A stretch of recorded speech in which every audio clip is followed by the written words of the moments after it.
आप देख रहे हैं नेक्स्ट 9 न्यूज और मैं हूं आपके साथ दिनेश कुमार। जम्मू कश्मीर से धारा 370 को निरस्त 5 अगस्त 2019 को कर दिया था, जिसके बाद तमाम विपक्षी दलों के नेताओं ने यह सुप्रीम कोर्ट में याचिका लगाते हुए इस फैसले को असंवैधानिक बताया था, जिस पर लंबी बहस हुई, लंबी कार्यवाही चली और अब आखिरकार 11 दिसंबर 2023 को सुप्रीम कोर्ट का फैसला आया है। और सुप्रीम कोर्ट ने अपने फैसले में कहा है कि जो धारा 370 को हटाने का फैसला सरकार का था वो पूरी तरीके से संवैधानिक था।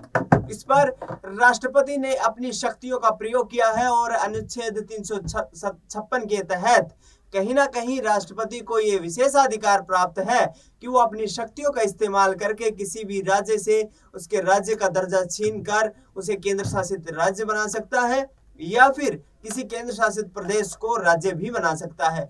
ऐसे में सुप्रीम कोर्ट ने इस फैसले को संवैधानिक माना है और राष्ट्रपति की शक्तियों की अनुशंसा करते हुए सुप्रीम कोर्ट ने अपने जजमेंट में कहा है कि निश्चित तौर पर जो फैसला था वो संवैधानिक था। जम्मू कश्मीर को भारत के संघ में एकीकृत करने का कदम था और इसमें किसी भी प्रक्रिया को गैर कानूनी तरीके से नहीं अपनाया गया था।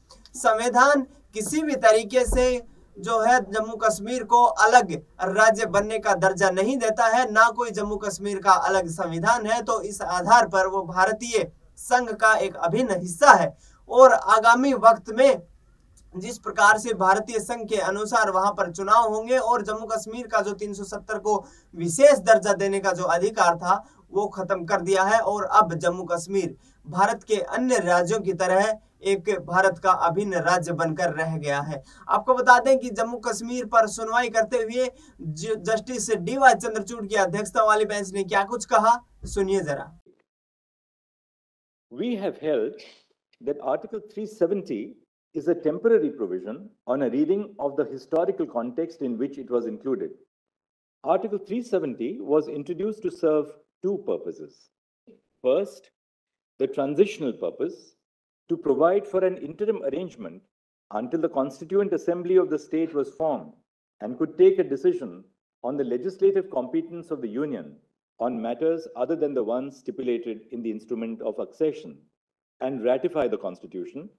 And second, a temporary purpose, an interim arrangement in view of the special circumstances because of the war conditions in the state.